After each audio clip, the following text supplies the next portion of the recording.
The United States government has been living on borrowed time for decades, and it's about to get a whole lot worse. As of this recording, the national debt stands at over $28 trillion, an amount that's staggering enough, but what's even more alarming is that the debt ceiling, which was suspended in 2021, is set to automatically reset on January 15, 2024. This means that Congress will have to either raise or suspend the debt limit again, and with a divided government, it's anyone's guess how this will play out. But what does this mean for you?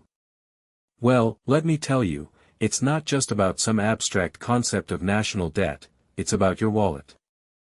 Every dollar that the government borrows is borrowed on your behalf, and every dollar that they spend comes directly out of your pocket through taxes or inflation. So, when we talk about the debt ceiling, we're talking about the financial future of this country, and the choices that will be made to get us there. Now, let's take a step back and look at some history.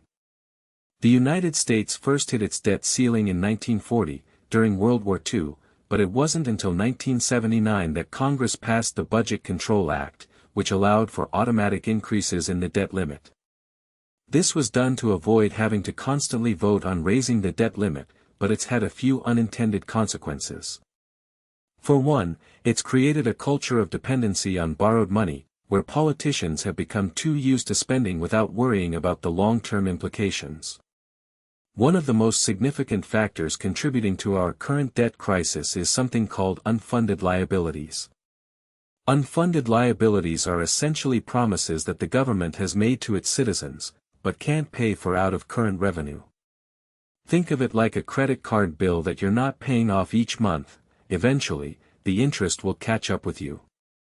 In this case, those bills include Social Security and Medicare obligations, which are projected to total over $40 trillion by 2029. Let's break down some numbers. As of 2022, the national debt is comprised of approximately 53% Treasury bonds, 29% foreign governments, and about 18% individual investors like you and me.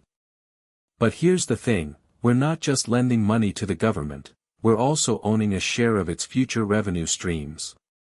So when interest rates rise, so does our investment in treasury bills and bonds. Section 1, the root cause of our debt crisis, unfunded liabilities. The majority of America's debt crisis stems from unfunded liabilities, specifically Social Security and Medicare obligations. According to the 2022 Congressional Budget Office, CBO, report, these programs are projected to cost over $4 trillion this year alone, but their long-term shortfall is staggering, a whopping $43 trillion by 2030. Now you might be wondering how we got here. Well, back in 1935, President Franklin D. Roosevelt signed the Social Security Act, which initially paid out modest benefits to eligible workers after retirement. Over time, however, these benefits grew exponentially, and now they're one of the largest expenses on the federal budget. But it's not just about increasing costs, it's also about decreasing revenue. As people live longer and birth rates drop, there will be fewer workers to support an aging population. According to the Social Security Trustee Report for 2022, by 2030, there will be approximately 2 workers per beneficiary, down from 5 in 1965. The Medicare Trust Fund is facing a similar problem.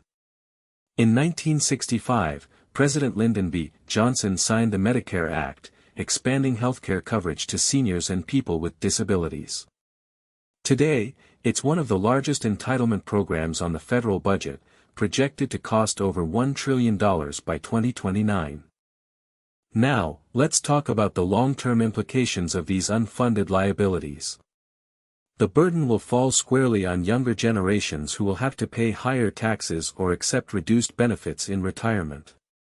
This is what we call generational theft, one generation borrowing from another without leaving a stable financial foundation for those who come after them.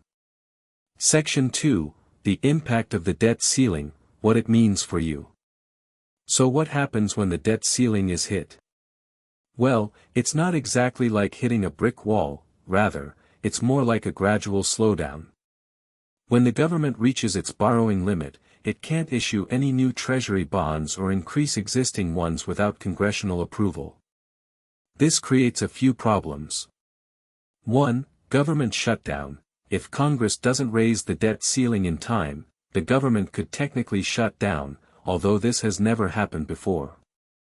2. Default risk. Even if the government avoids a shutdown, there's still the risk of defaulting on its debts. This would be catastrophic for global markets and your investments. 3. Higher interest rates. To mitigate default risks, investors will demand higher interest rates on treasury bonds, making borrowing more expensive for everyone. Now let's talk about how this affects you directly. 1. Inflation. When the government prints more money to meet its expenses, and it has no choice, it increases the supply of dollars in circulation. This leads to inflation, your money buys less. 2. Higher taxes. To cover their obligations, politicians might raise taxes on individuals and businesses, further draining your wallet. 3. Lower economic growth. When interest rates rise or there's uncertainty about government finances, people become more cautious with their spending, slowing down the economy. Section 3. The Politician's Fix, a Recipe for Disaster. So what do our elected officials plan to do when the debt ceiling is reached? Well, it seems they're prepared to keep borrowing and spend, but without any serious reforms. Some propose raising taxes, which would only exacerbate economic growth issues.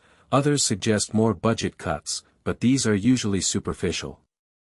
In 2011, for example, a bipartisan committee recommended significant spending reductions and tax increases to address the debt crisis. But this plan was met with fierce resistance from both parties, and nothing substantial has been done since then. To understand why politicians often prioritize short-term gains over long-term financial stability, let's take a look at some numbers.